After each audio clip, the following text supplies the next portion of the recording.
علیکم ناظرین کرام، شروع کرتی ہوں اللہ تعالیٰ کے بابرکت نام سے جو بڑا مہربان اور نہایت رحم والا ہے۔ شمس تبریز رحمۃ اللہ علیہ بغداد تشریف لے گئے تو مقامی علماء کو آپ کے خیالات سے شدید اختلاف ہو گیا۔ بادشاہ وقت ان علماء کے زیر اثر تھا۔ اس کا یہ نتیجہ نکلا کہ حضرت شمس تبریز رحمۃ اللہ علیہ کو شہر بدر ہونا پڑا۔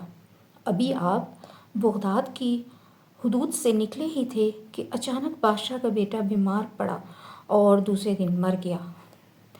بادشاہ کو خیال گزرا کہ شاید یہ المناک واقعہ حضرت شمس تبریز رحمۃ اللہ علیہ سے بدسلوکی کے باعث رونما ہوا ہے۔ مجبوراً اس نے اپنے مشیران خاص کو حضرت شمس تبریز کی تلاش میں روانہ کیا اور کہا کہ کوئی بھی صورت ہو انہیں بغداد واپس لاؤ۔ بادشاہ کا حکم پاتے ہی تمام کارندے خاص برق رفتار گھوڑوں پر سوار ہو کر دوڑ پڑے۔ حضرت شمس تبریز رحمۃ اللہ علیہ ابھی بغداد کے نواح میں مقیم تھے۔ شاہی قاصدوں نے انہیں جا لیا اور دست بستہ عرض کیا، حضور آپ واپس بغداد تشریف لے چلیں۔ حضرت شمس تبریز رحمۃ اللہ علیہ کے چہرے پر اذیت کا رنگ ابھرا کہ کل جس جگہ سے مجھے ذلیل کر کے نکال دیا گیا آج اسی مقام پر واپس جانے کے لیے کہہ رہے ہوں۔ کہا کہ آخر تم لوگوں کو کیا افتاد پڑی ہے کہ مجھ خانہ بدوش کا خیال آ گیا۔ کارندوں نے کہا، ہمارے بادشاہ کا یہی حکم ہے۔ حضرت شمس تبریز رحمۃ اللہ علیہ نے بے نیاز انداز میں کہا، میں تو بس ایک بادشاہ کا حکم مانتا ہوں، باقی بادشاہوں کو میں نہیں جانتا۔ یہ کارندے ان کے قدموں سے لپٹ گئے اور عاجزی کا مظاہرہ کیا۔ حضرت شمس تبریز رحمۃ اللہ علیہ کو ان پر رحم آ گیا، وہ ان کے ساتھ ہو لیے۔ شاہی محل میں پہنچے تو وہاں صف ماتم بچھی ہوئی تھی۔ تمام درباری سیاہ لباس پہنے ہوئے ولی عہد سلطنت کا سوگ منا رہے تھے۔ ہر شخص کے چہرے پر غم پھیلا ہوا تھا، آنکھیں آنسوؤں سے لبریز تھی۔ یہ سب کیا ہے؟ حضرت شمس تبریز رحمۃ اللہ علیہ نے بادشاہ سے دریافت کیا، پورا شہر ماتم کدا کیوں بنا ہوا ہے؟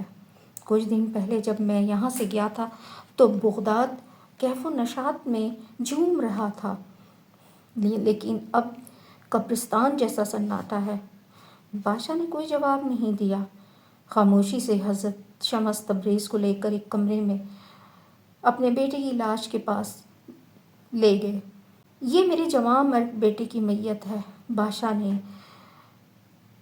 آنسو بھری آنکھوں سے کہا۔ آپ کے بغداد سے جاتے ہی یہ اچانک بیمار ہوا اور دیکھتے ہی دیکھتے آغوش فنا میں چلا گیا۔ میں سمجھتا ہوں اس گستاخی کا شاخسانہ ہے جو میں نے آپ کی شان میں روا رکھی۔ حضرت شمس تبریز رحمۃ اللہ علیہ مسکرانے لگے، درویش کے ساتھ لوگ گستاخی سے پیش آتے رہتے ہیں، آپ سے کوئی شکایت نہیں۔ میں سمجھتا ہوں کہ آپ کی دل آزاری کے سبب میرا بیٹا اس انجام تک پہنچا ہے۔ بادشاہ نے شدت غم سے کہا، گناہ تو آپ نے کیا تھا۔ حضرت شمس تبریز رحمۃ اللہ علیہ نے فرمایا، تو آپ کے بیٹے کو سزا کیوں ملی؟ قدرت نے میرے لیے یہی سزا منتخب کی ہو کہ میں تمام عمر بیٹے کی جدائی میں تڑپتا رہوں۔ بادشاہ کی آنکھوں سے آنسو بہہ رہے تھے۔ اللہ اپنے رازوں کو خود ہی بہتر جانتا ہے، میں آپ کے لیے کیا کر سکتا ہوں؟ میری درخواست ہے کہ آپ میرے بیٹے کے حق میں دعا خیر فرما دیں۔ بادشاہ نے بڑی عاجزی سے کہا، ایسا ہوتا تو نہیں ہے، جو چلا گیا سو چلا گیا۔ حضرت شمس تبریز رحمۃ اللہ علیہ نے فرمایا، پھر بھی آپ کی تسلی کے لیے اپنے مالک کی بارگاہ میں دعا کیے دیتا ہوں۔ یہ کہہ کر حضرت شمس تبریز رحمۃ اللہ علیہ نے آنکھیں بند کر لیں۔ اے اللہ، اگر تو نے اس لڑکے پر میری دل آزاری کے باعث موت مسلط کر دی ہے تو میں اسے معاف کرتا ہوں۔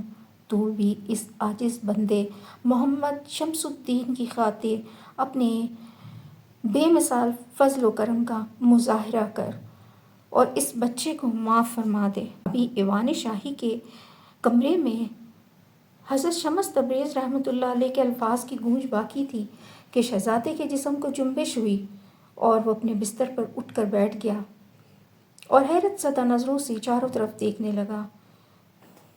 بادشاہ دم بخود کھڑا رہا اور وہ کبھی حضرت شمس تبریز کی طرف دیکھتا اور کبھی اپنے محبوب بیٹے کی طرف۔ بادشاہ بغداد کی آنکھیں آنسوؤں سے لبریز تھیں۔ وہ حضرت شمس تبریز رحمۃ اللہ علیہ کے قدموں میں جھک گیا۔ یہ سب کچھ آپ کی دعاؤں کا نتیجہ ہے۔ ہرگز نہیں۔ حضرت شمس تبریز رحمۃ اللہ علیہ نے بادشاہ کو اٹھاتے ہوئے کہا، یہ تو اس قادر مطلق کی کرم نوازی ہے جو اپنی ذات میں لا شریک ہے۔ بس اسی کا شکر ادا کرو اور اسی کی تسبیح بیان کرو۔